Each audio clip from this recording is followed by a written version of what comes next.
சொல் முளைக்கிறப்ப கவிஞனுக்கு இதயம் வலிக்கும், பல்லு முளைக்கிறப்ப குழந்தைகளுக்கு ஈறு வலிக்கும், ரொம்ப தூரம் நடந்தா கால் வலிக்கும், அதிக நேரம் எழுதுனா கை வலிக்கும். ஆக வலிதான் வாழ்க்கை.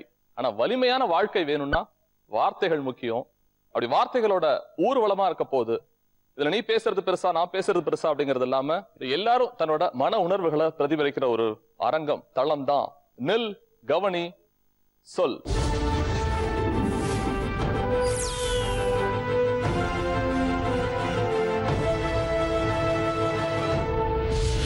ஒரே ஒரு புகைப்படம் தான் ஒரு உலக யுத்தத்தையே நிறுத்துச்சு அப்படிங்கறதெல்லாம் வரலாறு. நான் ஒரு செயல் செய்ய போறேன் இந்த அரங்கத்துல, அந்த செயலை வச்சே தெரியும் நம்ம என்ன பேச போறோம் அப்படிங்கறத. இந்த பக்கம் யாராவது ஒருத்தர் வரலாம்.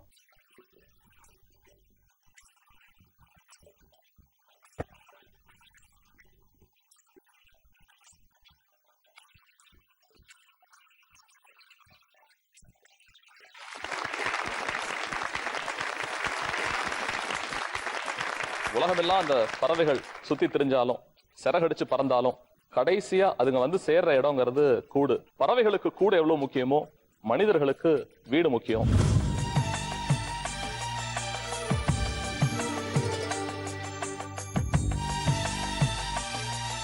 நான் சின்ன வயசுல கண்ட கனவு அது என்னவாச்சு பேசுங்க. சின்ன வயசுல இருந்து சொந்த வீடு தான் இருக்கணும்னு ஆசை. இப்ப என்ன வயசு உங்களுக்கு? இப்ப சொல்லுங்க. அம்மா வயசு உங்க வயசு என்ன? வயசு சொல்றது வக்கமா இருக்கு சார். வீடு குறித்த உணர்வு, அந்த கனவு உங்களுக்கு எப்படி இருக்கு? எல்லாருக்கும் எலி விலையானாலும் தனி விலை வேணும்னு சொல்லுவாங்க. மயிலாப்பூர்ல தான் வாடகை வீட்டுல தங்கியிருந்தேன். நடுவுல ஒரு பம்ப் செட் இருக்கும், ஒரு டாய்லெட், பேருக்கு ஒரு கதவு. நீங்க பாட்டு பாடிட்டே போய் உட்காரலன்னா சிரமம். காலேஜ் முடிச்சுட்டு வந்த உடனே கொஞ்ச நேரம் ரெஸ்ட் எடுத்துட்டு இருந்தா அப்பதான் வந்துட்டு டமார் டமார் டமார் டமார்னு சொல்லிட்டு கதவை தட்டிட்டு அவர் பாட்டு போயிடுவாரு. சார் யார் சார் கதவை தட்டினது? நான் தான். எதுக்கு கதவை தட்டி? ஆள் இருக்கீங்களான்னு பார்த்தேன். நம்ம நிம்மதியா இருக்கிறதும் நிம்மதியா இல்லாததும் ரெண்டுமே நம்ம கையில தான் இருக்கு. நான் உள்ள தூங்கிட்டு இருக்கும் போது கதவை தட்டுறது யார் கையிலங்க இருக்குது? சொல்லுங்களேன், உங்களுக்கு சொந்த வீடு இருக்கா? இப்போதைக்கு இல்ல சார். இப்போதைக்கு இல்ல. ஆனா இந்த நில் கவனி சொல் அப்படிங்கிற தளம் உங்களுக்கு பாருங்க நிலம் வீடு எல்லாம் கொடுத்திருக்கு. வாழ்த்துக்கள் எல்லாரும் தெரிவிச்சுக்கலாம். கூடிய சீக்கிரமே நீங்க சொந்த வீடு வாங்கணும் அப்படின்னு சொல்லிட்டு மிக்க நன்றி.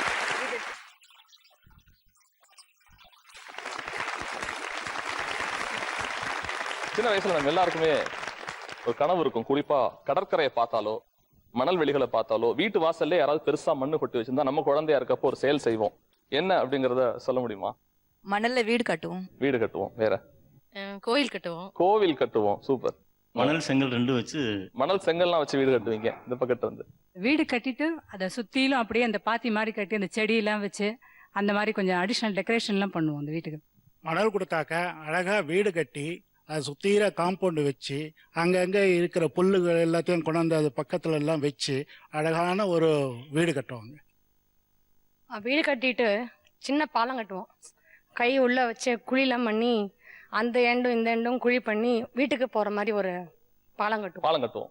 நம்ம எல்லாருமே ஒரு வார்த்தை சொன்னோம், மணலை பார்த்தோன்னே வீடு கட்டுவேன், பாலம் கட்டுவேன், கோவில் கட்டுவேன் அப்படிங்கறதான் வார்த்தையா இருந்துச்சு. சரி, இதெல்லாம் சின்ன வயசு கனவா இருந்துச்சு. அதெல்லாம் விருட்சமாயி நினைவாயிருக்கிறது யாரா இருக்கு? 98ல வீடு கட்டி கிரகப்பிரவேசம் பண்ணோம் சார். ரொம்ப நாள் கனவு அப்பதான் நிறைவேச்சு. ரொம்ப நாள் கனவு எனக்கு 98ல தான் கட்டி முடிச்சு. கனவு நனவாகுது. கனவு நனவாயிடுச்சு. இந்த சைடு சொல்லுங்களேன், கனவு நீங்க சின்ன வயசுல அந்த குழந்தை பருவத்துல கண்டது நனவாயிருக்கிறது யாரா இருக்கலாம்? 94ல எங்க மாமனார் ப்ராப்பர்ட்டி எங்களுக்கு வந்தது. அந்த காசுல எனக்கு வாங்க முடியாம செகண்ட் சேல் வாங்கினேன். ஆனா அந்த ஆசை எப்போ எனக்கு இருந்துகிட்டே இருக்கு. இல்ல கட்டிட்டீங்களா இல்லையா? இப்பதான் அவங்க பிளான் பண்றாங்க கட்ட அந்த வீடை இடிச்சு கட்டுற மாதிரி பிளான் பண்றாங்க. உன் ஆசை நான் இப்ப தரவேக்கிறேன் அப்படின்னு சொல்றாங்க.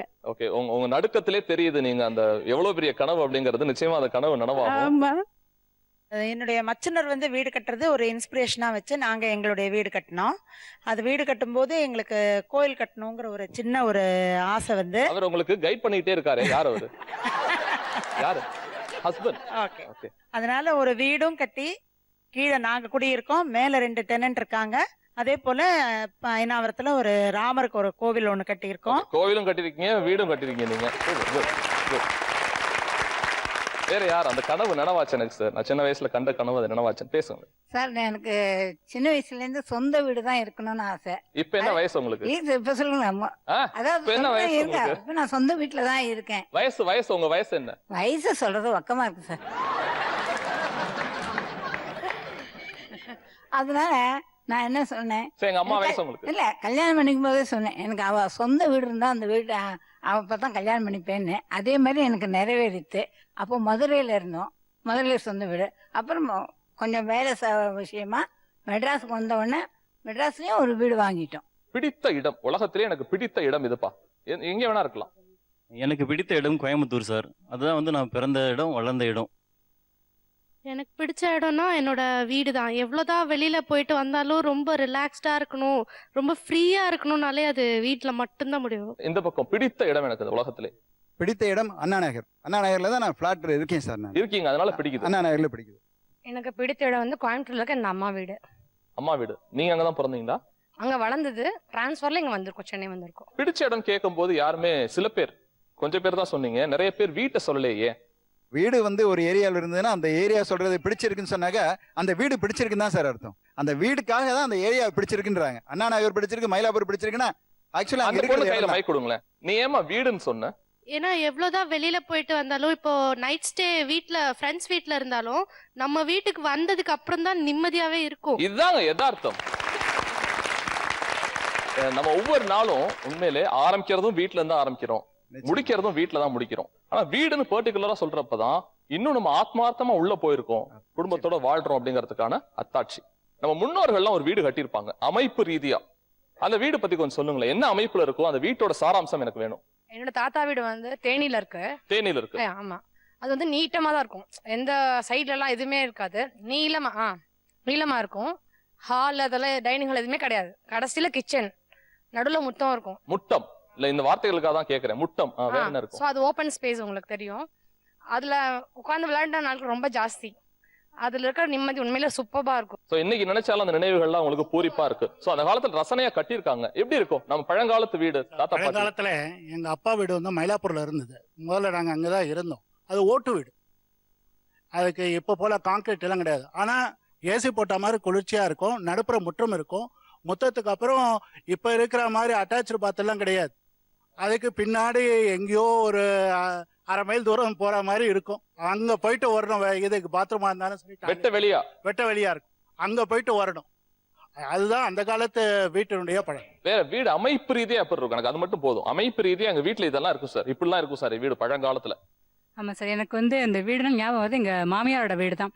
அதான் அந்த காலத்தில், அதான் என் மேரேஜ் ஆன புதுசில் எல்லா ஃபங்க்ஷனுமே எல்லோரும் சேர்ந்து தான் பண்ணுவோம். நாங்கள் 4 பேர் பிரதர்ஸு, டாக்டர் இன்லாஸு. அந்த வீடு பார்த்திங்கன்னா இன்னமும் என் மனசை விட்டு அழகாது. அந்த மாதிரி நடுவில் வந்து பெரிய ஹாலு, அதில் வந்து ரொம்ப அழகாக அந்த தேக்கு மர ஊஞ்சல், அதில் தான் எங்கள் மாமனார் மாமியார் உட்காந்து, நடுவில் சுற்றிலும் பிள்ளைகள்லாம் உட்காந்து இந்த ஃபேமிலி மேட்டர்ஸ் டிஸ்கஸ் பண்ணுறது. அதே மாதிரி பின்கட்டு பார்த்திங்கன்னா ரொம்ப தூரம் போகும். அதில் வந்து எங்கள் மாமனாரோட உழைப்பில் வந்து வாழை மரம், முருங்கை மரம் அப்படின்னு நிறைய இது பண்ணிருப்பாங்க. எல்லாமே இயற்கையாக எடுத்து சமையல் முதற்கொண்டு எல்லாம் அப்பப்போ காய்ச்ச காய்கறிகள் அதெல்லாம் வச்சு தான் இது பண்ணுவாங்க. அந்த நீளமாக இருக்கும், அந்த தாழ்வாரம்னு சொல்லுவாங்க அது. அதே மாதிரி இந்த முற்றம், இந்த மாதிரி இந்த சாமான்லாம் காய வைக்கிறதுக்கு அதெல்லாம் வந்து மனசை விட்டு நீங்காது. அப்புறம் பின்னாடி பார்த்தீங்கன்னா அப்படியே இந்த காவேரி சலசலத்து ஓடும். பாத்திரம் தேய்க்கிறது, அது குளிக்கிறது எல்லாமே இந்த காவேரியில தான் குளிச்சுட்டு இது பண்ணோம். தனியா அந்த இது பாத்ரூம் அதெல்லாம் கிடையாது. ரொம்ப அழகா இருக்கும். அது வந்து அதாவது திருவாரூர்ல வந்து விற்குடின்னு ஒரு இதுல கங்கலாஞ்சேரின்னு ஒரு கிராமம் சார். ரொம்ப சூப்பரா இருக்கும். அதை பார்த்தாலே அந்த மரமும் அந்த நிழலும் அந்த காத்தும் இந்த இயற்கையோட இது நிச்சயமா அதெல்லாம் இங்க எத்தனை லட்சம் கோடி கொட்டு கொடுத்தாலும் இப்ப இந்த சென்னையில கிடைக்காது சார். இது ரொம்ப மிஸ் பண்றோம் நாங்க. இல்ல நான் கேக்குறேன், அப்படியே இங்க வாங்கலாம், இந்த ரொபோட்டிக் வேர்ல்டுக்குள்ள வாங்க. நீங்க சொன்னதெல்லாம் எனக்கு அப்படியே பசுமையான சில விஷயங்களை கூட்டு போச்சு. இப்ப எப்படி இருக்கு வீடு? இப்ப வந்து என்னதான் இது பண்ண அவங்க இருக்கிறது இப்ப ஃபிளாட் சார். ஃபிளாட்ல முதல்ல 4 செவருமே நமக்கு சொந்தம் கிடையாது. ஃபிளாட்டுன்னு சொந்த வீடுன்னு பேரே தவிர சைட்ல தட்டா பக்கத்துல யாருக்கான்னு கேட்கும், கீழே இடிச்சா வந்து கீழே வந்து தட்டுறீங்களேன்னு கேட்பாங்க. இருக்கு, காத்து வெளிச்சம்லாம் இருக்கு. இருந்தா கூட இதுல இருந்து ஆத்மார்த்த திருப்தி இதுல வரும்னு நிச்சயமா சொல்ல முடியாது. யாராவது யங்ஸ்டர்ட்ட கொடுங்களேன். இப்ப அவங்க முன்னாடி ஒரு வீடு சொன்னாங்கல்ல, முன்னாடி திண்ணை, அப்புறம் முற்றம், பின்னாடி பெரிய கிச்சன், அங்கங்க பசுமையான சோலைகள், இதெல்லாம் நீங்க பாத்திருக்கீங்களா லைஃப்ல? பாத்திருக்கோம் சார். ஆனா ஸ்கூல் லீவ் வரும்போது எங்க பெரியம்மா வீடு இருக்கு, அதுக்கு போவோம். அதுக்கப்புறம் இப்போ அது கூட போறது கிடையாது. இல்ல பிஸியானதால அந்த மாதிரி சந்தர்ப்பமே கிடைக்கிறது கிடையாது. இந்த மாதிரி வீடுகளை நான் பார்த்ததே இல்லைன்னு சொல்றது யாரு? ஆக்சுவலி அவங்க ஸ்டார்ட் பண்ணப்பவே நான் அதுதான் மனசுல ஓடிக்கிட்டே இருந்தது சார். எனக்கு சின்ன வயசுல இருந்தே ரொம்ப பெரிய ட்ரீம் சொன்னீங்க இல்லையா, அதுல வந்து அது நிறைவேறுமா நிறைவேறாதான்னு தெரியாது. ஆனா அது ஒரு பெரிய ட்ரீம்.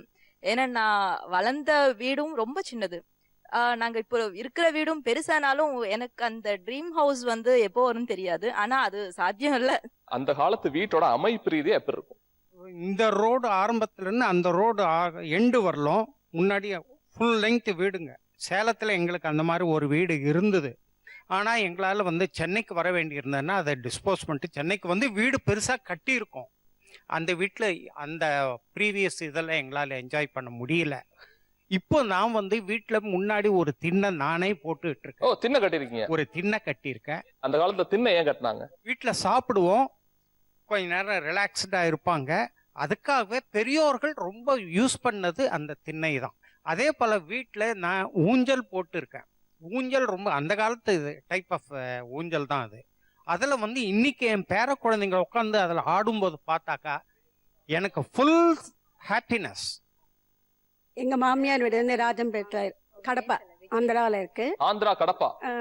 ரொம்ப பெரிய வீடு அது. ஒரு 4 தெருவுக்கு ரொம்ப பெரியவங்க, அவங்க ஜமீன்தார்னு சொல்லுவாங்க. அந்த மாதிரி டைப்ல அவங்க பெருசா கட்டியிருக்காங்க. ஹாலில் வந்து ஓப்பனா இருக்கும். பட் 6 ஸ்தம்பம் இருக்கும், 6 இது பில்லர்ஸ் மாதிரி 6 தூண் இருக்கும். அதுலதான் எல்லாருமே விளையாடுறது. நாங்கெல்லாம் அந்த என்ஜாய்மெண்ட் எப்பவும் வராது. அந்த ஓப்பன்ல உட்காந்து நாங்க பழங்கள் விளையாடுறது, சாப்பிடுறது, தூங்குறது, கதை. அப்பெல்லாம் டிவி கிடையாது, செல்லும் கிடையாது. இந்த இது நிறைய நல்லா இருக்கும் என்ஜாய்மெண்ட். இத பார்க்காதவங்க, இத பத்தி ஒண்ணுமே தெரியாதவங்க யாராவது இருந்தா சொல்லலாம் அத பத்தி. ஆக்சுவலி நான் இந்த மாதிரி எல்லாம் பார்த்ததே இல்ல. இவங்க சொல்றப்ப ஏதோ புதுசா இருக்குது. என்னங்களா இது, என்னடா பேசுறாங்க, தாழ்வாரன்றாங்க, அதுன்றாங்க. இது வீட்டெல்லாம் இப்படி எல்லாம் இருக்கா? எனக்கு தெரிஞ்சதெல்லாம் வீடு, பெட்ரூம், ஹாலு, கிச்சன், அவ்வளவுதான். இதுக்கு மேல நடாது என்னென்னமோ சொல்றாங்க. புதுசா ஏதோ வந்துட்டோமா அந்த மாதிரி தோணுது. லாங்குவேஜே எல்லாமே புதுசா இருந்தது சார். லாங்குவேஜே புதுசா. ஒரு பேரும் வந்து இது வரைக்கும் நான் கேட்டதே கிடையாது. எங்களுக்கு தெரிஞ்சதெல்லாம் ஹால், பெட்ரூம், கிச்சன், பாத்ரூம், அவ்வளவுதான். இது வரைக்கும் தான் எங்களுக்கு தெரியும். எல்லாமே புதுசா இருக்கு. இதெல்லாம் பார்த்ததும் இல்ல, கேட்டதும் இல்ல. ஓகே, எல்லாருக்கும் ஒரு கனவு இருக்கு. பாரதி ஒரு கனவு கண்டான். காணி, யாராவது சொல்ல முடியுமா? யாராவது காணி நிலம் வேண்டும் சொல்ல முடியுமா? காணி நிலம் வேண்டும், பராசக்தி காணி நிலம் வேண்டும். 10-12 தென்னை மரங்கள் பக்கத்திலே வேண்டும், நல்ல கத்தும் குயிலோசை சற்றே வந்து காதில் பட வேண்டும்னா. அந்த மாதிரி ஒரு வீட்டை நான் பெரியபாளையத்தில் கட்டினேன் எனக்குன்ட்டு ஆசைப்பட்டு. அந்த வீட்டில் பார்த்தீங்கன்னா இப்போ கான்கிரீட் வீடு தான். அது கவிதைக்காக எல்லாரும் பெரிய கைத்தறி.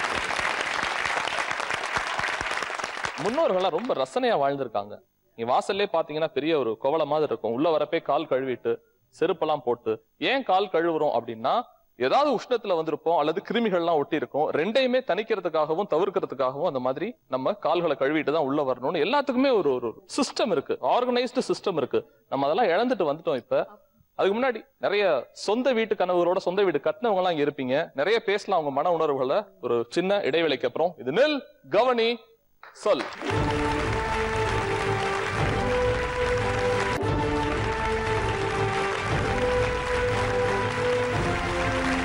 பேக் டு நெல் கவனி சொல்.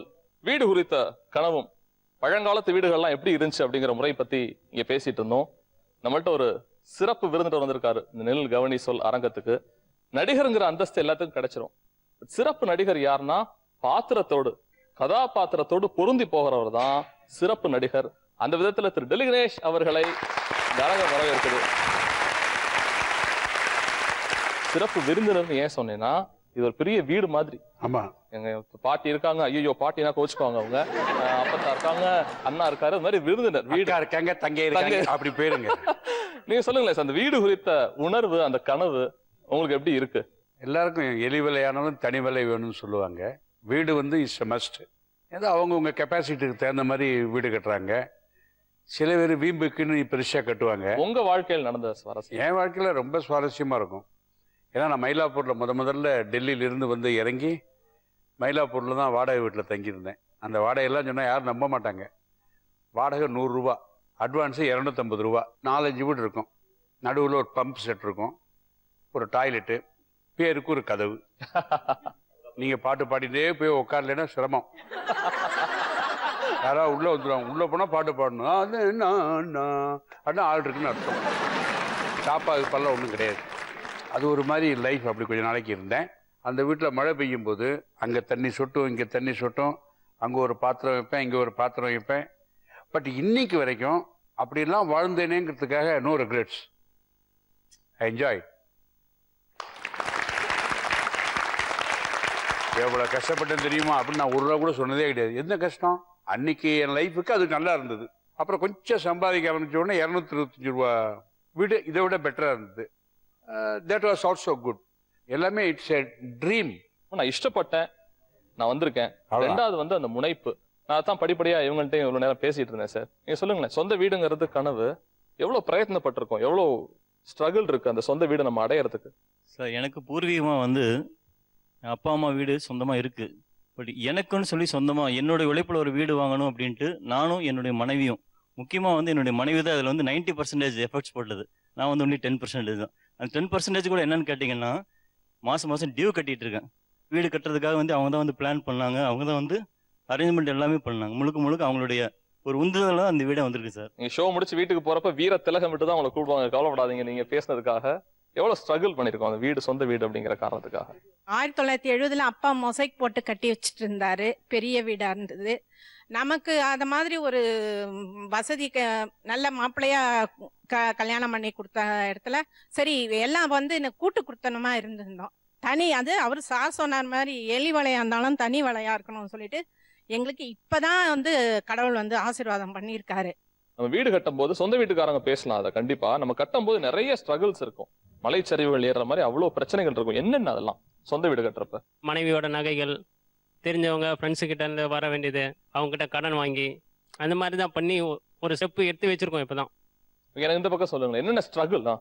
83 எனக்கு ஹவுசிங் போர்டில் இருந்து ஒரு ஃப்ளாட் விழுந்துச்சு சார். அப்போ தான் ஸ்டார்டிங், அப்போ தான் மேரேஜ் ஆன புதுசு.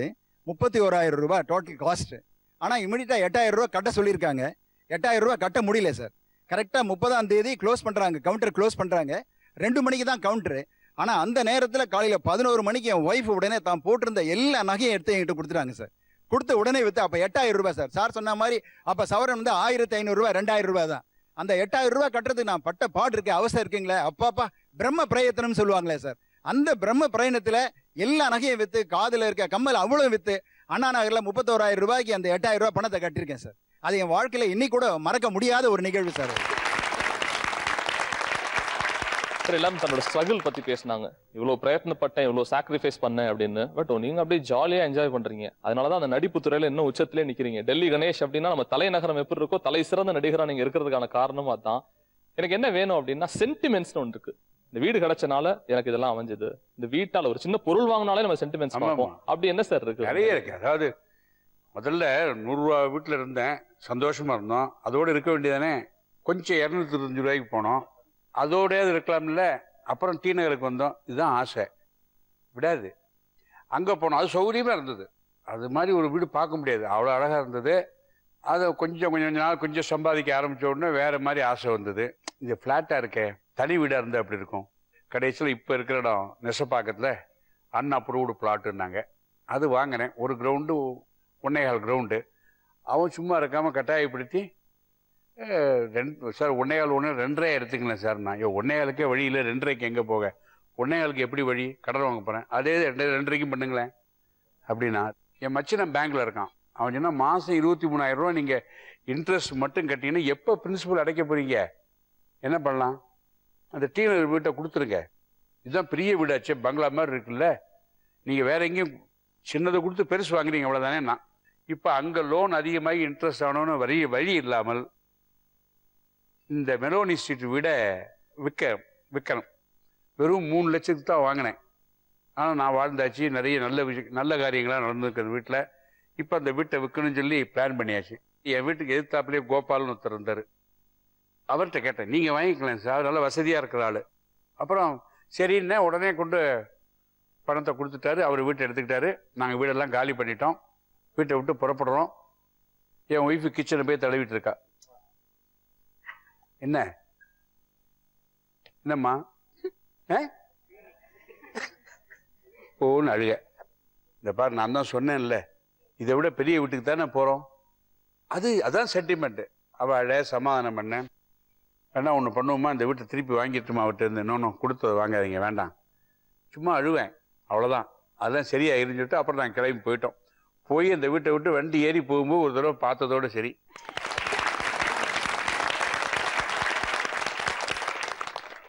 சார் சொன்ன மாதிரி தான் எல்லாத்துக்கும் லீடு சாரே கொடுத்துட்டாங்க. ஒரு வாடகை வீடா இருந்தாலும் ஒரு சின்ன சென்டிமெண்ட் இருக்கும். திட்டா நம்மளோட விரல்கள் அங்க பதிஞ்சிருக்கு அப்படிங்கிற ஒரு ஆசை இருக்கும், கனவு இருக்கும். அந்த மாதிரி என்னென்ன சென்டிமெண்ட்ஸ், வீடு குறித்த சென்டிமெண்ட்ஸ்? எனக்கு வந்து எங்கள் அப்பா பெசன்ட் நகரில் சொந்த வீடு கொடுத்தாரு. இப்போ கொஞ்ச நாளுக்கு முன்னாடி விற்கும்படியாக ஆயிடுத்து. ஸோ அந்த ரோடு பக்கம் போச்செல்லாம் அவ்வளோ அழுகாக வருது. அங்கே தான் என் பசங்கள்லாம் படித்தாங்க. ஸோ அதை இன்னுமே ஏதாவது பணம் வந்து மேலே கொடுத்து அவர்கிட்ட இருந்தே வாங்கிடலாமாங்கிற அளவுக்கு தோன்ற அளவுக்கு அந்த சென்டிமெண்ட் அவ்வளோ அட்டாச்மெண்ட்டாக யாரோ என் குடும்பத்துல இருந்து போன மாதிரி ஒரு ஃபீல் இருக்கும். ஒரு வீடு போச்சுன்னா என் குடும்பத்துல ஆமாம், இருந்து அந்த போன மாதிரி. கிரவுண்டில் பவழமல்லிலாம் போட்டிருக்கேன். இப்போ அந்த வீடு பூட்டி இருக்கா, ஆனால் அந்த பவழமல்லிலாம் இன்னும் அப்படியே இருக்குது.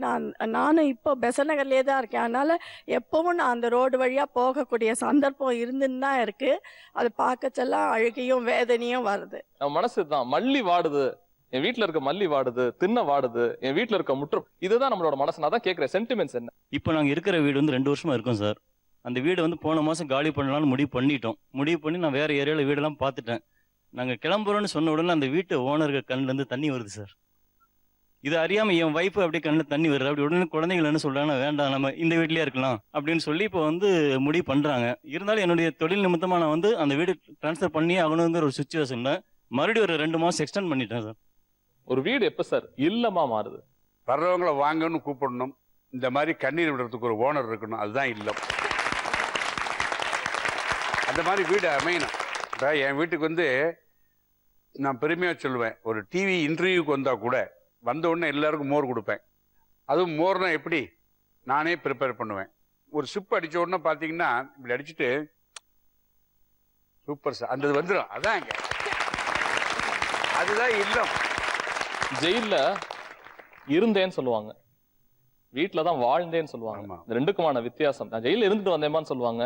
வீட்டுல வாழ்தல் அப்படிங்கிறதுக்கான அவசியத்தை இந்த மேடையில நெல்கவனி சொல் மேடையில ரொம்ப அழகா புரிய வச்சீங்க. இன்னும் சொல்றாப்புல ஆதி காலத்துல இருந்து இப்ப வரைக்கும் வீடோட ஸ்ட்ரக்சர் எப்படி இருக்கும், நான் எவ்வளவு பயிற்சி பண்ணேன், குறிப்பா இல்லம்ங்கிறதுக்கான அர்த்தம் இன்னிலிருந்து டிக்ஷனரி. ஏற்கனவே எங்க பசங்க எல்லாம் ஏதாவது பிளாட் வாங்கணும்னா நீங்க டிவியில் அடிக்கடி அட்வர்டைஸ்மெண்ட் வரதை பார்த்துட்டு சார்ட்ட கேட்டு ஒரு வார்த்தை வாங்கிக்கலாம்டா அப்படின்னு உங்க போன் நம்பர் கேட்டுட்டு இருக்காங்க. இந்த நிகழ்ச்சி முடிஞ்ச உடனே வீடுக்கான அர்த்தத்தை டெலிகணேசர் நிறைய பேருக்கு புரிய வச்சிருப்பீங்க நம்புறேன். இந்த அரங்கத்துக்கு வந்து நேரத்தை செலவு பண்ணி பொன்னான கருத்துக்கள் சொன்ன டெலிகணேசருக்கு நம்மளுடைய வாழ்த்துக்களை சொல்லிக்கலாம். சடங்குகள் இருக்கும் வீடு அப்படின்னாலே, நிறைய சடங்குகள் இருக்கும். கிரகப்பிரவேசத்துல ஆரம்பிச்சு எக்கச்சக்க சடங்குகள் இருக்கும். அந்த சடங்குகள் குறித்து பேச போறோம், வீட்டோட தன்மை குறித்து பேச போறோம். எல்லாமே ஒரு சின்ன இடைவெளிக்கு அப்புறம். இது நில் கவனி சொல்.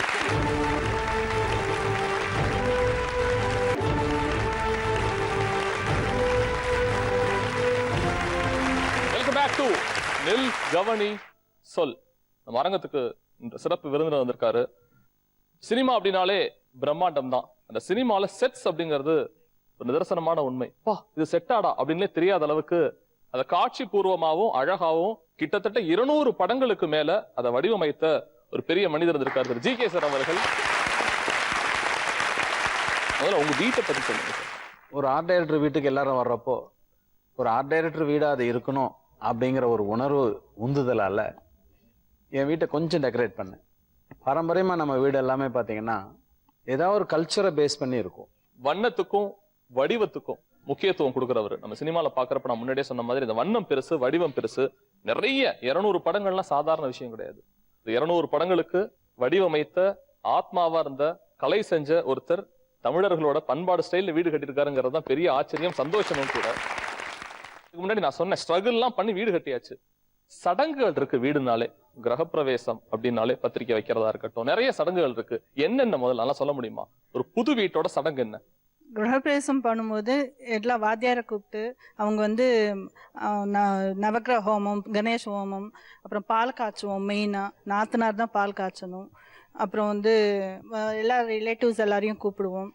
எல்லாம் சாப்பாடு போட்டு எல்லாம் பண்ணி கிராண்டாக பண்ணுவோம். முதல்ல ஏன் பால் காய்ச்சணும்? அதே நாத்தனார் பால் காய்ச்சணும்? பால் காய்ச்சறதுன்னா பால் பொங்குற மாதிரி வீடு நல்ல அபிவிருத்தியில் வர்றதுக்காக பால் காய்ச்சுவாங்க. அது நாத்தனார்னா ஹஸ்பண்டுக்கு ஈக்குவலாக நாத்தனார்னு சொல்லுவாங்க. அதனால நாத்தனார் தான் பால் காய்ச்சுவாங்க. பால் மாதிரியே அனைத்து நண்பர்களோடையும் பொருந்தி நீங்க போகணும் அப்படிங்கிற காரணத்தினாலதான் பால் காய்ச்சறோம். அதுக்கு நிறைய தன்மைகள் இருக்கு, பரிசுத்தமானது அப்படின்னு நிறைய தன்மைகள்லாம் இருக்கு. வேற என்னென்ன சடங்குகள் இருக்கு?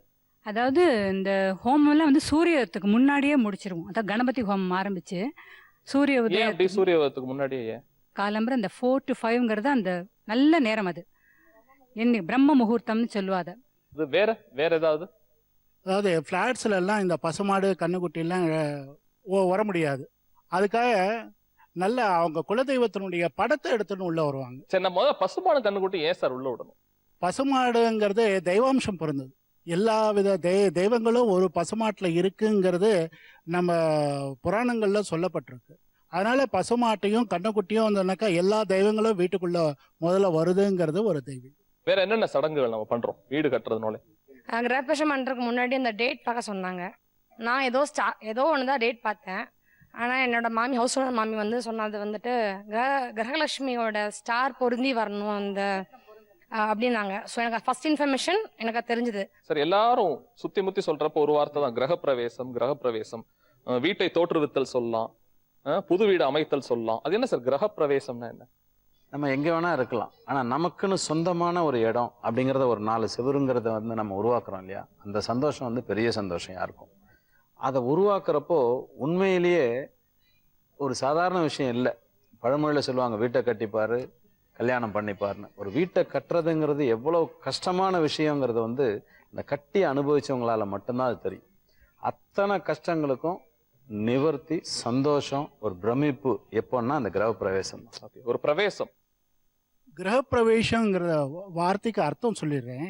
கிரகம்னாக்கா வீடு, கிரகம் பிரவேசம்னாக்கா என்ட்ரி, உள்ள நுழையிறது. அது கிரகப்பிரவேசமே தவிர கிரகப்பிரவேசம் கிடையாது. யூனிக்கா என் நண்பன் இது கொடுத்தது, எங்க அப்பா விட்டுட்டு போனது, என்னுடைய சகோதரி கொண்டு வந்தா அல்லது மனைவி கொண்டு வந்தா, யூனிக்கான விஷயம் என் வீட்டுல இருக்க நேசிப்புக்குரிய பொருள் என்ன? எங்கள் அப்பா ஆர்டிஸ்ட் சார். ஆர்டிஸ்ட். அவர் குரோமோ டிபார்ட்மெண்ட், பிரிண்டிங் ப்ரெஸ். அவர் ஆயில் பெயிண்டிங் ஹனுமார் ஒன்று போட்டிருக்காரு பெருசாக. அது எங்கள் ஹாலில் மாட்டியிருக்கோம். நம்ம ஹாலில் போன உடனே ஹனுமார் தான் பார்ப்பேன் நான் ஆல்வேஸ். எனக்கு இந்த பக்கத்துல இருந்து சொல்லுங்களேன். அப்ப தாத்தாலாம் வந்து டர்பன் கட்டிக்கிட்டு இந்த இதெல்லாம் போட்டு துண்டெல்லாம் போட்டு ஜரி துண்டெல்லாம் போட்டு வச்சுட்டு அந்த பழைய காலத்துல இருக்கிற தாத்தா பாட்டிங்க போட்டோஸ் எல்லாம் பார்த்து இன்னும் கூட அதை ஒரு பெரிய மதிப்பா நினைக்கிறோம் நாங்க. அதை நீங்க சொன்னோடனே சார் கை தட்டினாரு. என்ன ஃபீல் சார் அது? இல்லை சார், இன்னைக்கு நவடேஸ் வந்து கல்ச்சரை மறந்துட்டு நம்ம எல்லாருமே வாழ்ந்துட்டு இருக்கோங்கிறது தான் என்னோட அபிப்பிராயம் சார். கட்டாயம் இன்னைக்கு இருக்கிற கல்ச்சர் என்ன செய்யுதுன்னா, ஒரு அலங்காரமான ஒரு பொருளை எதையாவது கொண்டு வந்து வச்சிடுறாங்க. நம்ம குழந்தைங்களுக்கு நம்மளோட ஃபோர் பேரண்ட்ஸ் யாருன்றதையோ அவங்க எப்படி வாழ்ந்தாங்கன்றதையோ உணர்ந்தா இன்னைக்கு எல்லாருமே நல்லபடியான நல்ல வாழ்க்கை வாழ்வாங்க அடுத்த ஜென்ரேஷன். இதுதான் நான் காரைக்குடி கல்ச்சர்னு சொன்னேன். இன்னைக்கு காரைக்குடி வீடுங்க போங்க, பழைய ஃபோட்டோஸ், பெரிய பெரிய ஃபோட்டோஸ், இவர் வந்து இப்படி இருந்தார், இவர் இப்படி வாழ்ந்தார், இவர் எங்களை ரிலேஷனில் இப்படி இருந்தார் அப்படின்னு சொல்லிக்கிற அளவுக்கு பெருமையான எல்லாரோட ஃபோட்டோஸும் இருக்கு சார். அந்த ஃபோட்டோஸு, அந்த மாதிரியான கல்ச்சர் இன்னைக்கு வரணுங்கிறது தான் என்னோட ஆசை. என்ன பொருள் உங்களை ஸ்லாகிக்க வைக்குது? ஒரு வீடுன்னு எடுத்துட்டாக்கா எல்லாம் பெட்ரூம் கட்டுவாங்க, கிச்சன் இருக்கும், பூஜை ரூம் இருக்கும். ஆனால் நான் என் வீட்டில் தனியாக ஒரு ரூமு புஸ்தகத்துக்குன்னே கட்டினேன். சூப்பருங்க. ஃபுல்லாக அலமாரி வச்சு எல்லா விதமான புஸ்தகங்களும் அதில் அலங்காரமாக வச்சுருக்கேன். லைப்ரரி போல் யார் யாரெல்லாம் உபயோகப்படுத்துகிறாங்களோ படுத்துட்டோன்ட்டு புஸ்தகத்துக்குன்னே ஒரு அறை கட்டியிருக்கேன். யாரெல்லாம் அவங்களோட மூதாதையர்களோட போட்டோஸ் மாட்டி வச்சிருக்கீங்க? கைமடு தூக்குங்க. யாரெல்லாம் மாட்டி வச்சிருக்கீங்க? குட், சந்தோஷமா இருக்கு. எங்கள் வீட்டில் எங்கள் அப்பா கவிஞர் கண்ணதாசன் வந்துட்டு இருக்கேன் சார். திருமழிசை எங்கள் ஊர் பூந்தமல்லி பக்கத்தில் சார். அப்போ கண்ணதாசன் வீடு வரும்போது கண்ணதாசனோட எடுத்த ஃபோட்டோ இன்னும் கூட பெரிய லேமினேட் பண்ணி வீட்டில் மாட்டி வச்சிருக்கேன் சார். ஒரு வீடு நமக்கு நிறைய அனுபவங்கள் கற்றுக் கொடுக்கும். அந்த துறையில நீங்க இருக்கனால கேட்குறேன் சார். வண்ணம் ரொம்ப முக்கியமானது. வண்ணமயமான வாழ்க்கை வாழணும் அப்படின்னு சொல்லிட்டு தான் முன்னாடி பார்த்தா வெள்ளையும் காவியமா, இப்ப கோவில் அந்த நிறங்கள் தான் அடிச்சிருப்பாங்க. அதுக்கு நிறைய புறக்காரணங்கள்லாம் இருக்கு. அது பெரிய சப்ஜெக்ட். ஆனா வண்ணம் ஒரு வீட்டுக்குள்ள எப்படி இருக்கணும், ஒரு டிப்ஸ் மாதிரியே சொல்லுங்களேன் எங்களுக்குலாம். பழைய காலத்தில் வந்து வெண்மையும் காவியும் யூஸ் பண்ணாங்க. அப்படின்னா வெண்மைங்கிறது தூய்மை, வாழ்க்கையில் தூய்மையாக இருக்கணும் அப்படிங்கிறத ரிஃப்ளெக்ஷன் எல்லாருக்குமே மனசில் உறுத்தணுங்கிறதுனால தான் வெண்மையை மட்டுமே யூஸ் பண்ணாங்க. அண்டு கோபின்னு சொல்லுவாங்க. இப்போ வந்து நம்ம ஐவரி, லைட் எல்லோ அப்படியெல்லாம் சொல்லுவோம், இதை யூஸ் பண்ணுவாங்க. மஞ்சள் அப்படிங்கிறது, மஞ்சள் வந்து ஒரு மகத்துவமான ஒரு விஷயம், மங்களகரமான ஒரு விஷயம். அதனால் இந்த 2 மட்டுமே யூஸ் பண்ணாங்க. குங்கும கலரை யூஸ் பண்ணுவாங்க.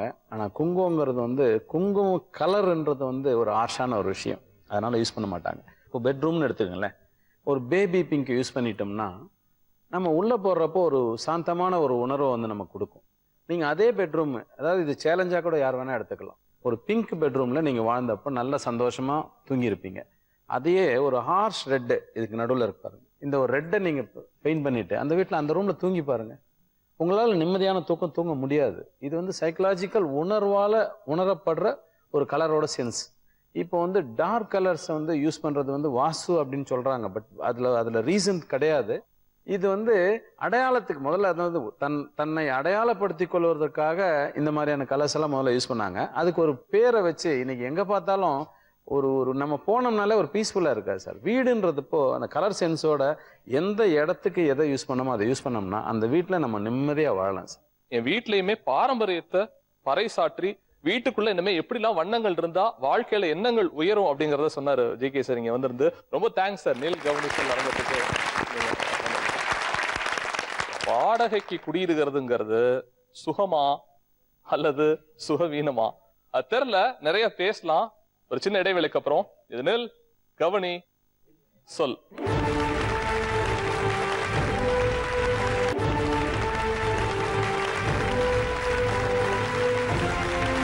வெல்கம் பேக் டு நில் கவனி சொல். நாமுத்துக்குமார் சாரோட ஒரு அழகான கவிதை இருக்கு. சோற்றுக்கு வரும் நாயிடம் யார் சொல்வது நான் வீடு மாறி போனதை. சின்ன வரிதான், ஆனா அதுல வாழ்வியல் இருக்கு. வாடகை வீடை பத்தி தான் பேச போறோம். இந்த போதும் சொல்லுங்களேன், வாடகை வீட்டுல நடக்கிற சுவாரஸ்யமான சம்பவங்கள் என்ன, சிரிக்கக்கூடிய விஷயங்கள் என்ன? மனைவி அமைவதெல்லாம் இறைவன் கொடுத்த வரம் சொல்றாங்க. அந்த மாதிரி ஹவுஸ் ஓனர் அமையறதும் அந்த இறைவன் கொடுத்த வரம் தான். இங்க யாரெல்லாம் ஹவுஸ் ஓனர் இருக்கீங்க? ரைட். இந்த சைடு யார் இருக்கீங்க ஹவுஸ் ஓனர்? உங்க வீட்டுல குடியிருக்கவங்க யாராவது இங்க இருக்காங்களா? என்ன டார்ச்சர் பண்றாரு அவரு? ஐயோ டார்ச்சரே கிடையாது. சரி, சுவாரஸ்யமான சம்பவங்கள் எனக்கு சொல்லுங்களேன், சிரிக்கக்கூடிய சம்பவங்கள். அவங்க வந்து என்ன பொண்ணை தான் நினைக்கிறாங்க, நான் அவங்கள பேரண்ட்ஸ் தான் நினைக்கிறேன். நான் என்னோட அப்பா வந்து 6 months இங்க வருவாரு. அவங்க வந்து பார்த்த எக்ஸ்பீரியன்ஸ்ல சென்னையில் இருக்கிறது தயவுசெய்து எந்த வீட்டுக்கு நீ போயிடாத, இதே வீட்டுல நீ இரு அப்படின்னு தான் சொல்லியிருக்காங்க. அது நான் ரொம்ப பிளஸ்டு. நான் வந்துட்டேன். எப்படி ஃபீல் பண்றீங்க இதை? டெனண்டா யாரையுமே நாங்க ட்ரீட் பண்றதில்ல. எங்க வீட்டுல இவங்களும் குடியிருக்காங்க, இன்னொரு போர்ஷன்ல இன்னொருத்தரும் இருக்காங்க. 2 பேரையுமே நாங்க வந்து டெனண்டாவே இது வரைக்கும் நாங்க ட்ரீட் பண்ணல. எங்க ஃபேமிலி மெம்பர்ஸ் தான் நாங்க ட்ரீட் பண்றோம். குடியிருக்கவங்களும் இல்லாத கலாட்டா பண்ணுவாங்க, அது வேற. ஹவுஸ் ஓனரும் பண்ணுவார். அந்த மாதிரி தான் நான் கேட்கறேன். சின்ன சின்ன சம்பவங்கள் கேட்கறேன், என்ன நடக்கும்? தீபாவளி பொங்கல்னா ஊருக்கு போவோம். இது ஒரு 2 years முன்னாடி நடந்த விஷயம். அப்போ ரெண்ட் ஹவுஸ்ல இருந்தோம். நாங்க கிளம்பி எல்லாம் ரெடியாகி கார்லாம் அரேஞ்ச் பண்ணி நிக்கிறோம்.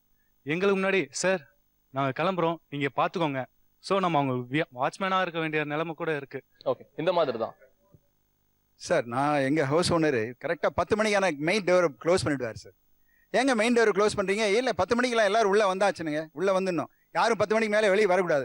ஒரு தடவை தியேட்டருக்கு போயிட்டு சினிமா போய் பார்த்துட்டு வந்து மணி கொஞ்சம் லேட் ஆகிடுச்சு சார். சொல்லிட்டு தான் சார் போனேன். அப்படி போட்டு 1/2 மணி நேரம் சாவி எடுத்து உள்ளே வச்சுட்டு கொடுக்கவே இல்லை சார் அவர். காரணம், நீங்கள் இன்றைக்கி வரைக்கும் இங்கே 10 மணிக்கு, நாளைக்கு இன்னொருத்தர் 11 மணிக்கு வருவார், அதுக்கடுத்த நாள் 12 மணிக்கு வருவார். அந்த டிசிப்ளினே வேண்டாமான்ட்டார். சினிமா தானேங்க போனேன். அப்புறம் டிக்கெட்டை காமிச்சு அவர்கிட்ட கதவு திறங்க 1/2 மணி நேரம் வெளியே நிற்க வச்சுட்டார் சார் என்ன. அந்த மாதிரி ஹவுஸ் ஓனர் இருக்காரு, என்ன பண்ணுறது? ட்ரிப்ளிகேன்ல இருந்தோம் சார். கிட்டத்தட்ட ஒரு பாரத விலாஸ் மாதிரி ஒரு 14 கொடுத்தணும். 14 கொடுத்தா ஒரு 4 காமன் பாத்ரூம் தான் இருக்கும். ஸோ அதுக்கு முதல்ல கியூ காலம்பரிலேருந்து ஆரம்பிச்சிடும். அது நீயா நானான்னு சொல்லி போடணும். 2வது, உங்களுக்கு சென்னையில் வாட்டர் ப்ராப்ளம் வந்தால் எவ்வளோ சிவியராக வரும்னு தெரியும். அதே மாதிரி ஒருத்தருக்கு 2 குடம் தான் தண்ணி. அந்த மாதிரி தான் ஒருத்தர் எடுத்துக்கும் போது அந்த தண்ணியை அடிச்சுக்கிறதுக்கு சண்டை போடுவாங்க பாருங்க. லேடிஸும் சரி, எல்லா சமயத்துல நல்லா ஒத்துமையா எல்லாம் பேசுவாங்க. இந்த தண்ணி ப்ராப்ளம் இந்த குளிர் வரும்போது நிச்சயமா ஒரு பிரச்சனை ஆரம்பிச்சிடும் சார். வாடகை வீட்டுல இருக்க பிரச்சனைகளை தான் அறிவு குளியல் போட்டவனுக்கு பட்டணம் தந்தது பக்கெட் தண்ணீர் அப்படின்னு ஒரு வாசகம் படிச்சேன். முதல்ல காம்பவுண்ட் வீடு, தனி வீடுகள், அவங்க சொன்னாங்களே ஸ்டோர்ல குடியிருக்கிற மாதிரி எல்லாம் தாண்டி இப்போ ஒரு கல்ச்சர் வந்திருக்கு நகரத்துல, அபார்ட்மெண்ட் கல்ச்சர். அபார்ட்மெண்ட்ல நம்ம இருக்கோம், இளைஞர்கள்லாம் இருக்கோம், நம்ம இருக்கோம். நம்ம ஊர்ல அப்பா அம்மா இருப்பாங்க. அவங்க திடீர்னு அபார்ட்மெண்ட்டுக்கு வந்தப்ப என்ன மாதிரி உணர்வை வெளிப்படுத்துவாங்க? சேஃபா இருக்கடான்னு சொல்லுவாங்களா? எப்படா இதுல இருக்க புறா கூண்டு மாதிரி? உங்களுக்கு எஸ்பெஷலி நீங்க சொல்லுங்களேன் சார். நான் அபார்ட்மெண்ட்ஸில் இருக்கேன் சார். என்னுடைய 108 ஃப்ளாட்ஸ் இருக்கு என்னுடைய அபார்ட்மெண்ட்ஸில். அந்த அபார்ட்மெண்ட்ஸில் ஃப்ரெண்டோட ஃபாதர் வந்துருந்தார், மதுரையிலிருந்து வரும்போது. அந்த பெரிய ஃப்ளாட் இருந்தால் கூட அவர் என்ன சொல்றாரு, எப்படி குருவிகுண்டில் இருக்க மாதிரி இருக்கீங்களே, செவுத்துலேயே அடிச்சு ஆவானி மாதிரி இப்படியே இங்கேயே உட்காந்துருக்கீங்க, வெளியே காத்தார வெளியே போக முடியல, ஒரு ஜாலியாக வெளியே போனால் ஒரே டிராஃபிக் ஓவராக இருக்குது, என்ன அபார்ட்மெண்ட்ஸ் என்ன எப்படி இருக்கீங்க, எதில் எப்படி இருக்க முடியும்? எங்கள் ஊர்லலாம் நான் ஜாலியாக வெளியே போயிட்டு வருவேன், 11 மணி ஆனால் கூட ஒரு பயம் இல்லாமல் வருவேன். ஆனால் இங்கே அப்படி கிடையாது. 10 மணிக்கு மேலே இந்த இடத்துல வர முடியல. ரொம்ப இந்த அட்மாஸ்பியரில் நீங்கள் எப்படி வாழறீங்க அப்படிங்கிறார். அவர் வாழ்ந்த வாழ்க்கை அது. முக்கியமான விஷயம் நான் இப்போ உள்ள வரப்போறதுக்கு தான், பேச்சுலர்ஸ்க்கு வீடு கொடுக்க மாட்டேன். ஒரு காலகட்டத்தில் இருந்துச்சு ஜாஸ்தியா, முன்னாடியே ரொம்ப இருந்துச்சு.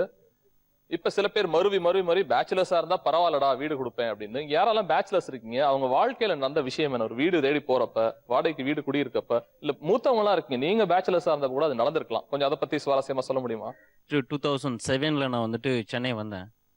சென்னை வந்துட்டு நான் ஒரு நிறைய வீட்டிலனா போயிட்டு நான் கேட்டேன், ஃபேமிலிக்கு தான்ப்பா வீடு தர்றது, பேச்சுலர்ஸ்க்குனா இல்லை அப்படின்னு சொல்லிட்டு. ஃப்ரம் போரூர்ல இருந்து வெப்பேரி வரைக்கும் நான் வந்து ஏறி இறங்காத இடமே கிடையாது.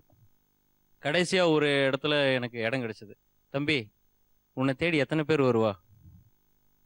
இல்லைங்க, இப்பதான் நான் இங்கே சென்னைக்கு வந்திருக்கேன். இல்லை, இதுக்கு பின்னாடி எத்தனை பேர் வருவா? தெரியாது. அப்படி யாரா வர மாதிரி இருந்தா என்கிட்ட சொல்லிடு. இங்க வந்துட்டு இன்னும் ஒருத்தனுக்கு மட்டும்தான் இடம், வேற யாருக்கும் இடம் கிடையாது. அப்படி யாரா வந்தா அப்பவே பெட்டி படுக்கைன்னு எடுத்து வெளியே போயிடணும். நான் பேச்சுலர்ஸ்லாம் கண்டிப்பா கொடுக்க மாட்டேன் சார், பெரிய பிரச்சனை. நீங்க கொடுங்களேன் அவர்கிட்ட. ஒரு வாட்டி பேச்சுலர்ஸ் கொடுத்தேன் சார். கொடுத்த பிறகு ஒரு 4 பேர் இருக்கிறேன்னு வராங்க. அப்புறம் இவன் ஃப்ரெண்ட்ஸு அவன் ஃப்ரெண்ட்ஸுன்னு சொல்லிட்டு 7-8 பேர் சேர்த்துக்கிறாங்க.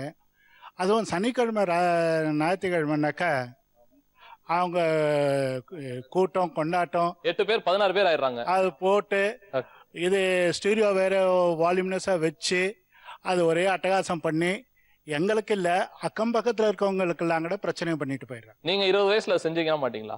இதை போல எங்களுக்கு ஒரு சந்தர்ப்பம் கிடைச்சது இல்லை. ஆனா நீங்க கண்டிப்பா பண்ணிருப்பீங்க சார். அதான் முடிக்கலாம், அந்த சந்தர்ப்பம் கிடைக்கல உங்களுக்கு.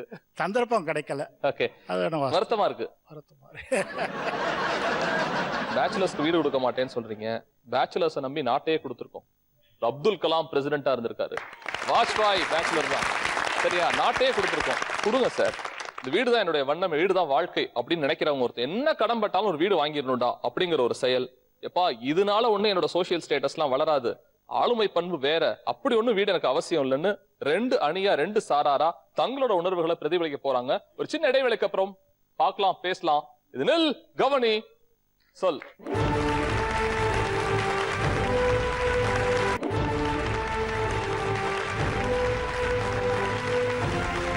வெல்கம் பேக் டு நில், கவனி, சொல். இந்த பக்கம் இருக்கவங்கலாம் எப்பாடுபட்டாவது வீடு வேணுங்க, அதாங்க ஒரு சமூக அந்தஸ்து, மனுஷனா வாழ்றதுக்கான தகுதி அப்படின்னு பேச போறாங்க. இங்க சார் இன்னும் நிறைய விஷயங்கள்லாம் இருக்கு, வீடு மட்டும்தான் பிரதானமா, அது மட்டும்தான் கனவா அப்படின்னு இவங்க பேச போறாங்க. சொல்லுங்களேன், ஏன் சோசியல் ஸ்டேட்டஸ் அதை பாக்குறீங்க? என்னைய எடுத்துக்கீங்களேன், ஓனருடைய டார்ச்சரு கொஞ்சம் நஞ்சம் இல்ல, அந்த அளவுக்கு அனுபவிச்சுட்டு இருக்கோம் நாங்க. நிம்மதியா வந்துட்டு காலேஜ் முடிச்சுட்டு வந்த உடனே ரூமை திறந்து உள்ள போயிட்டு, சரி இவ்வளவு நேரம் கஷ்டப்பட்டு வந்திருக்கமே அப்படின்னு சொல்லிட்டு கொஞ்ச நேரம் ரெஸ்ட் எடுத்துட்டு இருந்தா, அப்பதான் வந்துட்டு டமார் டமார் டமார் டமார்னு சொல்லிட்டு கதவை தட்டிட்டு அவர் பாட்டுக்கு போயிடுவாரு. கடைசி எங்க போய் நிப்பாருன்னு பாத்தீங்கன்னா கேட்ல போய் நிப்பாரு. சார், யார் சார் கதவை தட்டினது? நான் தான். எதுக்கு கதவை தட்டி? ஆள் இருக்கீங்களான்னு பார்த்தேன். ஏதாவது ஆள் இருக்கீங்களான்னு பார்த்தேன். சார், வெளியில லாக் பண்ணியிருந்தாதான் சார் ஆள் இல்லைன்னு அர்த்தம் அப்படின்னு சொன்னா, சும்மா பார்த்தேன். இதெல்லாம் அவருடைய பதில். அப்போ சொந்த வீடு இருந்தா இந்த பிரச்சனை இல்ல. ஏன் இதுக்கு என்ன பதில் சொல்றீங்க? நாங்க சாப்பிடுறோம், தங்குறோம், வாடகை வீட்டுல தங்குறோம், அவ்வளவுதான். எல்லாமே தேவைதான். நிம்மதியா இருக்கீங்களா? நம்ம நிம்மதியா இருக்கிறதும் நிம்மதியா இல்லாததும் ரெண்டுமே நம்ம கையில தான் இருக்கு. நான் உள்ள தூங்கிட்டு இருக்கும் போது கதவை தட்டுறது யாரு கையிலங்க இருக்குது? அது அவரோட நிம்மதிங்க. அவருக்கு ஒரு நிம்மதி இருக்கும்ல, ஏன் நிம்மதியை நான் தொலைச்சிட்டு நிக்கிறேன். தெளிவா 2 பேர் சொல்றாங்க வாடகை வீடு போதும் சார். என்ன பதில் இருக்கு? நான் பட்ட கஷ்டம் ஃபேஸ் பண்ணதெல்லாம் வந்து என்னன்னா, லவ் மேரேஜ் தானே, அவ்வளோதான். ஒரு வருஷமா 2 வருஷமா தான் இருப்பீங்க, போயிடுவீங்க நீங்க, அதை வந்து ஏஜ் தான் உங்களுக்கு, இன்ஃபெக்ஷன் தான் சொல்லி நிறைய பேர் என்னை வந்து கமெண்ட் பண்ணினாங்க. அப்போ என்னோட சித்தப்பாவும் அப்பாலும் சொல்லுவாங்கன்னா, நீங்க உங்களோட ஸ்டாண்டர்டை வந்து ஏற்றிக்கணும், அதுக்கு வந்து மெயின் பேஸ் வந்து வீடு. ஸோ அது வந்து அப்போ வந்து என்னோட 20 வயசுலேருந்து நான் கனவு பண்ணிட்டு இருக்கேன். நான் வந்துட்டு ஒரு நல்ல வீடு, நம்ம இருக்கிறோமோ இல்லையோ, ஆனால் என் பேரில் ஒரு வீடு இருக்கணும். நாங்கள் காதலிச்சோம், காதல் கல்யாணம் தான். ஆனால் எங்கள் காதலை அங்கீகரிக்கிற மாதிரி யாரும் நடந்துக்கல. நான் ஒரு சோசியல் ஸ்டேட்டஸ்க்கும் வீடு வந்துருச்சுன்னா ஜனங்களும் என்ன காதலிக்க ஆரம்பிச்சிருவானுங்க. என் காதலுக்கான அங்கீகாரமா பரிசா நான் வீட்டை தான் பாக்குறேன். என்ன தப்பு அதுல? நீங்க சொன்ன ஒரு பாயிண்ட் வந்து எனக்கு எப்பவுமே இருக்கும், தூங்குறப்ப கூட இருக்கும். லவ் மேரேஜ் பண்ணோம் ஒருத்தவங்களும் வந்து இவங்க என்ன இப்படி ஆயிட்டாங்க அப்படின்ட்டு ஒரு வார்த்தையும் சொல்லக்கூடாது. அதுக்கு வந்து வீடு மட்டுமே இது இல்ல, 2 பேருமே வந்து அந்யோன்யமா லைஃப் லாங் சண்டை இல்லாம வாழணும். அந்யோன்யமா இருக்க போய் தான் நீங்க வீடு வாங்க முடியும் உங்களால. இல்ல அதுதான் சொல்ல வரேன். இப்போ நம்ம வந்து சாப்பாடு சாப்பிடுறோம், தண்ணி குடிக்கிறோம், இது 2 மெயின். ஆனா அதே மாதிரி வந்து குடுத்தனும் இருக்கிறோம். நான் வந்து இது பண்றேன் என்னன்னா, எல்லாருமாலும் நம்மளும் சாப்பிட்றோம் இருக்கிறோம்னா அது ஐடென்டிஃபிகேஷன் ஒன்றுமே கிடையாது. ஐடியா நீங்கள் தெரிய மாட்டீங்க. அமாங் தி லவ் மேரேஜ் கப்பல் நீங்கள் பார்க்குறப்போ நான் தனியாக தெரியணும்னு ஆசைப்பட்டேன். இல்ல சார், ஆக்சுவலி என்னோட பாயிண்ட் ஆஃப் வியூலன்னா லவ்ல ஜெயிக்கிறதுக்கு வந்து வீடு ஒரு ஒரு இன்ஸ்ட்ருமெண்ட் இல்ல. ஐயோ நானே கேக்குறேன் காதலுக்கான அங்கீகாரமா நான் வேற விஷயத்த பாக்குறேங்கிறது நீங்க. நான் காதலுக்கான அங்கீகாரமா நான் எப்படி வாழ்றேன் பாடுறான் என் சொந்தத்தை கூட்டி என்னோட காதல் ஜெயிச்சிருக்குடா, ஒரு அரண்மனை அல்லாட்டி எனக்குள்ள ஒரு வீடுடா அப்படின்னு நான் மத்தவங்கள்ட்ட கேக்குறேன். வீடுதான் என்னோட சோசியல் ஸ்டேட்டஸ். கடன் உடம் வாங்கியாவது சார். முன்னால சொன்னாங்க நகையை வித்தேன், நானு ப்ராவிடென்ட் ஃபண்ட் வந்துச்சு வித்தேன், ஏன் அப்படின்னு கேட்குறேன். இப்போ போகும்போது நம்மோட என்ன வருது அப்படின்றாங்க. டெத் ஆனதுக்கு அப்புறம் நம்ம வேண்டிய ஆளுங்க வரணும்னா பாடி வைக்கணும். ஃபர்ஸ்ட் 2 or 3 days வைப்போம்னா பாடியை வைக்கணும். சப்போஸ் டெட் பாடி இருக்கணும் இல்லையா, sometimes owners they may not allow, எப்படியாவது எண்ணிக்கே எடுத்து போகணும். அப்போ ரொம்ப வீடு இருந்தா நம்ம இஷ்டம், நம்ம பையனும் யாரும் வரவங்க வெயிட் பண்ணுவோம். டெட் எல்லாம் வந்ததுக்கு அப்புறம் பாடி எடுத்து போவோம். ஒரே நிமிஷம், நல்ல விஷயம் வீடியோல அப்ப ஃபீல் பண்ணுவோம். நல்ல விஷயம் சொன்னீங்க சார். நான் ஷோக்கு வரதுக்கு முன்னாடி ஒரு 15 பேராவது நிஜமா கண்ணீரோட சொன்ன விஷயம் தான். எங்க அப்பா இருந்தாரு, வைக்கிறதுக்கு இடம் இல்ல சார். கேட்டா நான் புதுசா வீடு கட்டியிருக்கேன், கொண்டு வந்து வைக்காத. தெருவுல நல்ல காரியம் நடந்துகிட்டு இருக்குது, கொண்டு வந்து வைக்காத. என்ன இது ஒரு மனப்பாங்கு? அந்த நேரத்தில் எனக்கு ஒரு சொந்த வீடு இருந்தா நல்லா இருக்குமே நினைக்கிறது தப்பே கிடையாது. உங்க பசங்களுக்கு போய் பொண்ணு பார்க்க போவேது, அது பையனோ பொண்ணோ, சொந்த வீடு இருக்கான்னு கேட்டு போனோம் நம்ம. எங்க வீட்டுல நான் எங்க பொண்ணு கல்யாணம் பண்ணப்பவும் சரி, என் பையனை கல்யாணம் பண்ணப்பவும் சரி, அந்த பொண்ணுக்கு வந்து என்ன சொத்து இருக்கு, சுகம் இருக்கா அப்படின்னு சொல்லிட்டு நானும் கேட்கல. அதே போல எங்க வீட்டுக்கு கொஞ்சம் சம்பந்திங்க யாரும் இது சொந்த வீடா வாடகை வீடா உங்களுக்கு அசட் என்ன அதெல்லாம் யாருமே கேட்கல. சார் நான் வந்து 93ல் எனக்கு கல்யாணம் ஆயிடுச்சு. 93ல் கல்யாணம் ஆகும்போது மாப்பிள்ளை வீடு வந்து சொந்த வீடு இருக்கா அப்படின்னு கேட்டாங்க. ஆனால் வந்து மாப்பிள்ளை வீடு வந்து வாடகையில் தான் இருக்கிறாரு அப்படின்னோடனே எங்கள் உறவினர்கள்லாம் வந்து வாடகை வீட்டில் இருக்கிறவனுக்கு என் பொண்ணை கொடுக்குறீங்க அப்படின்னு சொன்னாங்க. ஆனால் அப்பா வந்து ஒரு பழமொழி சொல்லுவாங்க இல்லைங்களா, கிராமத்தில் கழுதை மேய்ச்சாலும் கவர்மெண்ட் கழுதை மேய்க்கணும் அப்படின்னு சொல்லுவாங்க. ஸோ அந்த பழமொழியில் எங்கள் அப்பா வந்து அவன் கவர்மெண்ட்டில் வேலை செய்கிறான், அதனால் நான் அவனுக்கு பொண்ணை கொடுக்குறேன் அப்படின்னு சொல்லிட்டு அவர் கொடுத்தாங்க. 92ல் கல்யாணம் ஆச்சு. 93ல் நான் ஒரு கிரவுண்டு வாங்கிட்டேன். 99ல் வீடு கட்டிட்டேன் சார். இன்னைக்கு அவங்க கேட்டவங்க எல்லாருக்குமே வந்து இன்னைக்கு 10 சதத்தில் வீடு கட்டி நான் நல்லா ஹாப்பியாக இருக்கேன். ஸோ அதே மாதிரி ஒரு 4 இடமா வாங்கியிருக்கிறேன். இல்ல வீடுங்கிறது நீங்க சொல்ற மாதிரி ஒரு இன்வெஸ்ட்மெண்ட், ஒரு சொத்து, ஒரு ப்ராப்பர்ட்டி. வீடு இல்லையேன்னு வருத்தமே பட்டது இல்லையா? உண்மையை சொல்லணும். வருத்தமே இல்ல சார், சொந்த வீடு வேணும்னே இல்ல சார். சொந்த வீடு கட்டி எத்தனை பேர் கடன்ல இருக்காங்க தெரியுமா சார்? கடன் நிம்மதி இல்லாம இருக்காங்க. நம்ம வாடகை கொடுத்தாலும் நிம்மதியோட இருக்கோம். மேபி நீங்க வந்து ஒரு 5-6 வருஷமா 10 வருஷமா ஒரே வீட்டுல வாடகைக்கு இருந்திருப்பீங்க. பட் ஆனா வாடகைக்கு விடுறவர் அந்த ஓனர், அவரோட ப்ராஸ்பெக்டிவ்ல அவருக்கு அந்த வீடு தேவைப்படலாம், அதனால நம்மளை காலி பண்ண சொல்லலாம். அப்போ நம்ம அந்த இடத்த காலி பண்ணும் போது உங்களுக்கே தெரியும், அதாவது ஒரு டிரைவிங் லைசன்ஸில் அட்ரஸ் சேஞ்ச் பண்ணுறதுக்கோ இல்லை ரேஷன் கார்டில் மாற்றுறதுக்கோ நம்ம ஒவ்வொரு ஆஃபீஸ்லேயும் போயிட்டு எத்தனை நாள் நிற்கணும், அதுக்கு எவ்வளோ லாஸ் ஆஃப் பேக்கு நம்ம எதிர்நோக்கி போகணுன்ட்டு சுற்றி இருக்க எல்லா அடிப்படையிலையும் பார்க்கும் போது நமக்கு வந்து ஒரு சொந்த வீடு இருந்தால் தான் நம்ம வந்து அந்த சொசைட்டியில் நமக்குன்னு ஒரு தனியான ஒரு குறியீடு இருக்கும். நான் படிச்ச ஒரு விஷயத்தான் சொல்லணும்னு ஆசைப்படுறேன். குருவி கூடு பாத்திருக்கீங்களா? அது எப்படி கட்டும் தெரியுமா? போத புல்லுன்னு ஒரு புல்லு இருக்கு, அதை இப்படி பின்னும். வலதுபுறமாவும் இடதுபுறமாவும் போத பின்ன அந்த போத புல்ல வந்து ரொம்ப உயர்ந்த இடத்துலதான் கட்டும். 2 ரூம் போடும். முட்டைகளோடு பெட்டை கொடுக்க ஒரு ரூமு, ஆண் குருவி வசிக்கிறதுக்காக ஒரு ரூமு. அங்க மாடை வேணும், விளக்கு வேணும், என்ன பண்றது தெரியாது. குருவி போய் என்ன செய்யும்னா சேத்துல விழுந்து அந்த சேத்து எடுத்துட்டு வந்து மேல அந்த கூட்டுல அப்புமா. பூச்சிகள்லாம் பயப்படுங்கிற காரணத்தினால மினுக்கட்டாம்பூச்சி இருக்குல்ல, சிறக ஒடிச்சு பிள்ளைகளுக்காக லைட்டு கொடுக்கும். உலகத்திலேயே டபுள் ரூம் வச்சு வீடு கட்டின மொதல் இன்ஜினியர் குருவி மட்டும்தான் அப்படிங்கறத என்னோட ஸ்டேட்டஸ். ஆனா காலமா இன்னைக்கு குருவி அழிஞ்சுகிட்டு இருக்கு, கூடும் அழிஞ்சுகிட்டு இருக்கு. ஆனா மனிதனோட வீடை துரத்தி இவங்க போன காரணத்தினால நிறைய வலியும் சோகமும் துக்கமும் அவமானமும் எல்லாத்தையும் சந்திச்சுதான் ஒரு வீடை கட்டியிருக்காங்க. நீங்க அதுக்காக முயற்சி பண்ணிட்டு இருக்கீங்க. உங்களுடைய கனவு வெல்லட்டும். நீங்கள் சாதித்ததற்காக உங்களுக்கு ஒரு பாராட்டு மழை. எனவே ஒரு நல்ல விஷயம், நல்ல தொடக்கம் இது. நிறைய பேசலாம், வேறு நபர்கள், வேறு தலைப்பு. இது நில், கவனி, சொல்.